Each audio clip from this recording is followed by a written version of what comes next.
തന്ത്രം ഏഴാം തന്ത്രത്തിലെ സദ്ഗുരു നെറിയിലെ അവസാനത്തെ ചില പാടലുകളിലേക്ക് നമുക്ക് പ്രവേശിക്കാം. നോക്കൂ, വരും വഴി മാറിപ്പോകും, പോകുമ്പോൾ ഉൾവറ്റോരി കരുവഴി കണ്ടോനെന്നും നേർവഴി കാണുന്നില്ല, പെരുവഴിയാകും ശക്തി ചൊല്ലുന്ന മാർഗത്തിനെ ഗുരുവഴിയെ തുടർന്ന് പ്രാപിക്കാൻ കഴിഞ്ഞിടും. അപ്പോൾ രണ്ട് വഴിയുണ്ട്, നേർവഴിയായ ഗുരുവഴി, പിന്നെ അതേപോലെ സംസാരത്തിൻ്റെ വഴി. ഇവിടെ നേർവഴി ഗുരുവഴി സ്വീകരിക്കുക, ഗുരുവഴിയെ തുടർന്ന് പ്രാപിക്കാൻ കഴിഞ്ഞിടും, ഗുരുവിൻ്റെ മാർഗത്തിലൂടെ സഞ്ചരിക്കുക. അപ്പോൾ തിരുമൂലദേവൻ നമ്മളോട് പറയുന്നത്, ഒരു സാധകൻ അല്ലെങ്കിൽ ഒരു ജിജ്ഞാസു എപ്പോഴും ഗുരുവിൻ്റെ മാർഗത്തിലൂടെയാണ് സഞ്ചരിക്കേണ്ടത്. ഗുരുമാർഗവുമുണ്ട്, അതേപോലെ തന്നെ സംസാര മാർഗവുമുണ്ട്. ഗുരുവിൽ നിന്ന് വ്യത്യസ്തമായ സാധാരണ മനുഷ്യരുടെ സാധാരണ പെരുവഴി, ആ പെരുവഴി ഉപേക്ഷിച്ച് ഗുരുവഴിയായ ആ നേർവഴി സ്വീകരിക്കുക. ഗുരുവിൻ്റെ വഴി എപ്പോഴും നേരിൻ്റെ സത്യത്തിൻ്റെ വഴിയാണ്. ആ സത്യത്തിൻ്റെ വഴിയെ സ്വീകരിക്കുക എന്നാണ് തിരുമൂലദേവൻ പറയുന്നത്. ശക്തി ചൊല്ലുന്ന മാർഗത്തിനെ ഗുരുവഴിയെ തുടർന്നു. ശക്തി ചൊല്ലുന്ന മാർഗം, ശക്തിയാണ് ശിവമാർഗം നമുക്ക് കാണിച്ചു തരുന്നത്. അപ്പോൾ ശക്തി ഉപാസനയിലൂടെ ശിവോപാസനയിലേക്ക് എത്തിച്ചേരാം. അപ്പോൾ ശക്തിയുടെ ഉപാസന നടത്തുന്ന ഒരു സാധകന് ഗുരുവഴി അഥവാ നേർവഴി തെളിഞ്ഞു കിട്ടും. ഇതാണ് തിരുമൂലദേവൻ പറയുന്നത്. അപ്പോൾ ശക്തി ഉപാസന വളരെ പ്രധാനപ്പെട്ട കാര്യമാണ്. അതായത് ദേവി ഉപാസന, പാർവതീ ദേവിയെ ഉപാസിക്കുന്നതിലൂടെ പാർവതീ ദേവി പതിയായ ശിവമാർഗത്തിലേക്ക് നമുക്ക് വഴി കാണിച്ചു തരും. അതിന് ദേവിയുടെ അനുഗ്രഹം കൂടിയേ തീരൂ. അപ്പോൾ നേർവഴിയാകുന്ന ആ ശക്തി വഴിയിലൂടെ ഗുരുവഴിയിലേക്ക് നമുക്ക് ശിവവഴിയിലേക്ക് പ്രവേശിക്കാൻ കഴിയും. നോക്കൂ, ഗുരുവെന്നവനെ സാക്ഷാൽ വേദാഗമങ്ങൾ ഏതും പരമാനന്ദനായി ശിവയോഗ ഭാവത്തോടെ ഒരു ചിന്ത എന്നെ ബന്ധപാശത്തെ ഖണ്ഡിച്ചിടാൻ വരുമെന്ന ഗുരുവേ ശുദ്ധ സദ്ഗുരുവായി തീരും. അപ്പോൾ ആരാണ് ശുദ്ധ സദ്ഗുരു? നമുക്ക് ഗുരുവെന്നവനെ സാക്ഷാൽ വേദാഗമങ്ങൾ ഏതും പരമാനന്ദനായി ശിവയോഗ ഭാവത്തെ കാണിച്ചു തരുന്നു. അപ്പോൾ പരമാനന്ദത്തോടെ ശിവയോഗ മാർഗത്തിലൂടെ സഞ്ചരിക്കുന്ന ഗുരുവാണ് സാക്ഷാൽ വേദാഗമങ്ങളുടെ പൊരുളറിഞ്ഞ സദ്ഗുരു. ഒരു ചിന്ത എന്നെ മറ്റൊരു ചിന്തയുമില്ലാതെ ബന്ധപാശത്തെ നശിപ്പിച്ചുകൊണ്ട് ആ ഗുരുവെ ശുദ്ധതൻ സദ്ഗുരുവായി മാറും. അപ്പോൾ എപ്പോഴും ഗുരുവിന് മറ്റൊരു ചിന്തയില്ല, ശിവചിന്ത മാത്രമേ ഉള്ളൂ. അദ്ദേഹം ബന്ധപാശത്തെ ഖണ്ഡിക്കുന്ന, ബന്ധപാശത്തെ മുറിച്ച് കളയുന്ന ദേവനാണ്. അപ്പോൾ ശിവഭഗവാന്റെ പ്രതിനിധിയായ ഈ ഗുരു ശുദ്ധ സദ്ഗുരുവാണ്. ആ ശുദ്ധ സദ്ഗുരു നമ്മളുടെ ബന്ധപാശത്തെയും നമ്മുടെ ചിന്താശൂന്യതയെയും നമ്മുടെ ചിന്തകളുടെ പാച്ചിലിനെയും എല്ലാം നിയന്ത്രിച്ച് നമ്മെ ശിവമാർഗത്തിലേക്ക് നയിക്കും. സത്തും അസത്തും സദസത്തും സ്വയമേ കാട്ടി ചിത്തും അജിത്തും ശിവപാദത്തിങ്കലെ ചേർത്ത് ശുദ്ധാശുദ്ധവും മാറി ആനന്ദവേദവാക്യം നാഥനാമൻ ആചാര്യൻ കാരുണ്യത്തോട് ഉരയ്ക്കും. കാരുണ്യത്തോടു കൂടി എൻ്റെ ഗുരുനാഥൻ, എനിക്ക് ആചാര്യനായ ഗുരുനാഥൻ ശുദ്ധാശുദ്ധവും മാറി ആനന്ദവേദമാണ് ചൊല്ലിത്തരുന്നത്. അപ്പോൾ ആനന്ദവേദമാണ് എനിക്ക് ഉപദേശിച്ചു തരുന്നത്. അപ്പോൾ യഥാർത്ഥ ആചാര്യൻ, യഥാർത്ഥ ഗുരു, സദ്ഗുരു ശിഷ്യന് നൽകുന്നത് എന്താണ്?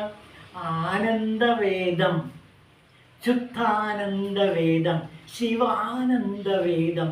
ശിവാനന്ദവേദമാണ് ഒരു ഗുരു ശിഷ്യന് കൊടുക്കുന്നത്. എങ്ങനെ? ചിത്തും അജിത്തും ശിവപാദത്തിങ്കൽ അമരുന്നു. ചിത്തേതാണ് അജിത്തേതാണ്? രണ്ടും. ചിത്തും ചിത്തല്ലാത്തതും, അതേപോലെ സത്തും അസത്തും സദാസത്തും. അപ്പൊ സത്ത്, അസത്ത്, സദസത്ത് എന്നിങ്ങനെ 3 തരത്തിൽ വിഭജനങ്ങളുണ്ട്. സത്ത്, അസത്ത്, സദസത്ത്. അങ്ങനെ ഈ 3ഉം സ്വയമേവ കാട്ടിത്തരും. ഈ സത്ത് ഏതാണ്, അസത്ത് ഏതാണ്, അതേപോലെ സദസത്ത് ഏതാണ് എന്ന് ഗുരു എനിക്ക് കാട്ടിത്തരുന്നു. അപ്പോൾ സത്തിനെയും അസത്തിനെയും സദസത്തിനെയും ഗുരു ആണ് എനിക്ക് വേർതിരിച്ച് കാണിച്ചു തരുന്നത്. അതുപോലെ ചിത്തിനെയും അജിത്തിനെയും ഗുരു ആണ് എനിക്ക് വേർതിരിച്ച് കാണിക്കുന്നത്. ആ ഗുരു എനിക്ക് ആനന്ദവേദം,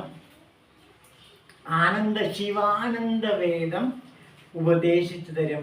ഇദ്ദേഹമാണ് കാരുണ്യത്തോടെ എനിക്ക് ശുദ്ധാശുദ്ധം മാറി ആ നാഥനായ ആചാര്യൻ കാരുണ്യത്തോടു കൂടി എനിക്ക് ആനന്ദാഗമം, ആനന്ദവേദം, ശിവാനന്ദം എനിക്ക് ഉപദേശിച്ച് തരുന്നു. എന്താണ് ശിവാനന്ദം എന്ന് കൂടി നമുക്ക് നോക്കാം. ഇതാ നോക്കൂ, അതിനെപ്പറ്റി ഒഴിവിലൊടുക്കത്തിലാണ് കൂടുതൽ വിവരങ്ങൾ പറയുന്നത്.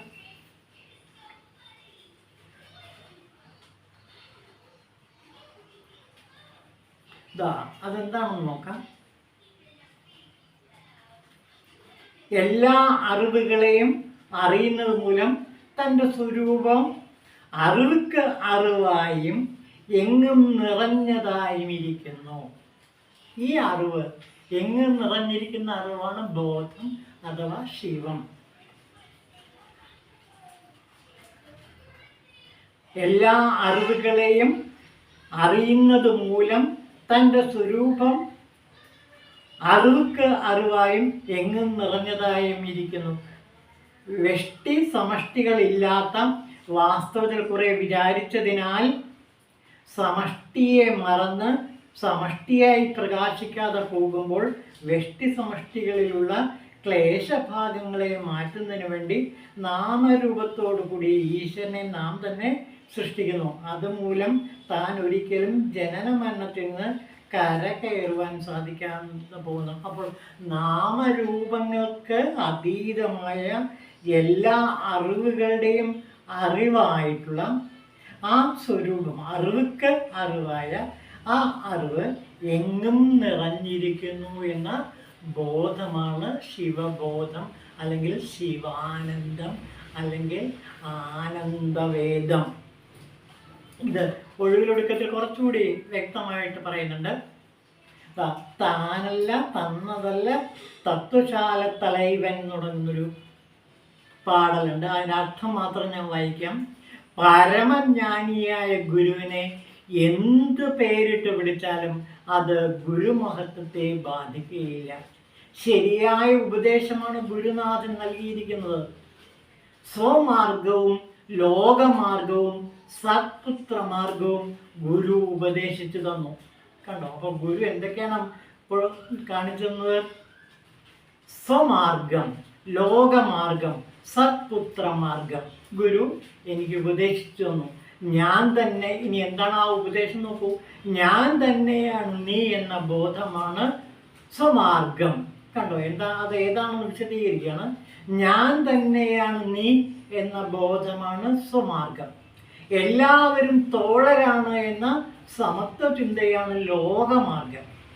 അച്ഛനും മകനും എന്ന സങ്കല്പമാണ് സത്പുത്രമാർഗം. യജമാനനും ദാസനും എന്ന വഴിയാണ് ദാസമാർഗം. ഇതാണ് എൻ്റെ ഗുരു എനിക്ക് ഉപദേശിച്ചു തന്ന ആ മാർഗങ്ങൾ. കണ്ടോ? സ്വമാർഗം, ലോകമാർഗം, സത്മാർഗം. ഇത് ഗുരു ഉപദേശിച്ചു തരുന്നു. അതൊന്നുകൂടെ ഞാൻ വായിക്കാം. ഞാൻ തന്നെയാണ് നീ എന്ന ബോധമാണ് സ്വമാർഗം. അഹം ബ്രഹ്മാസ്മി, തത്വമസി തുടങ്ങിയ വേദവാക്യങ്ങൾ. എല്ലാവരും തോഴരാണ് എന്ന സമത്വ ചിന്തയാണ് ലോകമാർഗം. അച്ഛനും മകനും എന്ന സങ്കല്പമാണ് സത്പുത്രമാർഗം. ശിവൻ പിതാവും സാധകൻ പുത്രനും മകനും എന്ന സങ്കല്പം. രമണ മഹർഷിയെ പറ്റി ഒരു ജീവചരിത്രകാരന്മാർ പറയുന്നുണ്ട്. 16-ാമത്തെ വയസ്സിൽ രമണ മഹർഷി ആ കുട്ടിയായിരുന്നപ്പോൾ വീട് വിട്ടുപേക്ഷിച്ച് തിരുവണ്ണാമലയിൽ ശിവസമീപം എത്തിച്ചേരുകയാണ്. എന്നിട്ട് ആ ശിവപ്രതിമയെ കെട്ടിപ്പിടിച്ചുകൊണ്ട് അദ്ദേഹം പറഞ്ഞ വാക്കിതാണ്: അപ്പ, അങ്ങയുടെ ഇച്ഛയാൽ ഞാൻ വന്നിരിക്കുന്നു. പിതാവേ, അങ്ങയുടെ ഇച്ഛ അനുസരിച്ച് ഞാനിതാ വന്നിരിക്കുന്നു. അങ്ങയുടെ ഇച്ഛ തന്നെ എൻ്റെ ഇച്ഛ, അങ്ങയുടെ തീരുമാനം തന്നെ എൻ്റെ തീരുമാനവും എന്ന് രമണ ഭഗവാൻ ആ 16-ാമത്തെ വയസ്സിൽ ശിവലിംഗത്തെ കെട്ടിപ്പിടിച്ചുകൊണ്ട് പറഞ്ഞു എന്നാണ്. ശ്രീകോവിലിനുള്ളിൽ ശിവലിംഗത്തെ കെട്ടിപ്പിടിച്ചുകൊണ്ട് പറയുന്നതാണ്: അപ്പ, ഞാൻ വന്നിരിക്കുന്നു നിന്റെ ആജ്ഞയാൽ. അങ്ങയുടെ ആജ്ഞ നിറവേറ്റാൻ വേണ്ടിയിട്ടാണ്, അങ്ങ് പറഞ്ഞതനുസരിച്ചിട്ടാണ് ഞാനിവിടെ എത്തിച്ചേർന്നിരിക്കുന്നത്. എല്ലാം അങ്ങയുടെ നിയോഗം എന്ന് പറയുന്നൊരു ഭാഗമുണ്ട്. അതാണ് അച്ഛനും മകനും തമ്മിലുള്ള ബന്ധം. പിന്നെ അതുപോലെ സത്പുത്രമാർഗം, അതാണ് സത്പുത്രമാർഗം. പിന്നെ യജമാനനും ദാസനും തമ്മിലുള്ള വഴി, അത് ദാസമാർഗം. ഈ സത്പുത്രമാർഗവും ദാസമാർഗവും അതേപോലെ തന്നെ സ്വമാർഗവും നമുക്ക് അരുണാചല പർവ്വതത്തെ രമണ ഭഗവാൻ വർണ്ണിക്കുന്ന അരുണാചല സ്തുതികളുണ്ട്. ആ സ്തുതികളിൽ ഈ ഭാവങ്ങളെല്ലാം നമുക്ക് വ്യക്തമായി തെളിഞ്ഞു കാണാം. ഇതാണ് സദ്ഗുരു നിറേ. ഇവിടെ അരുണാചലൻ തന്നെയാണ്, അരുണാചല ഭഗവാൻ തന്നെയാണ് രമണ മഹർഷിയുടെ സദ്ഗുരുവായിട്ട് വന്നത് എന്ന് കൂടി ഓർക്കുക. ഇതാണ് സദ്ഗുരു നിറേ. ഇനി നിഷിദ്ധാചാരത്തെ കുറിച്ച് തിരുമലദേവൻ കുറച്ച് കാര്യങ്ങൾ പറയുന്നുണ്ട്. അത് നമുക്ക് അടുത്ത ദിവസം എടുക്കാം. ഓം ശിവായ തിരുമൂലദേവായ നമഃ.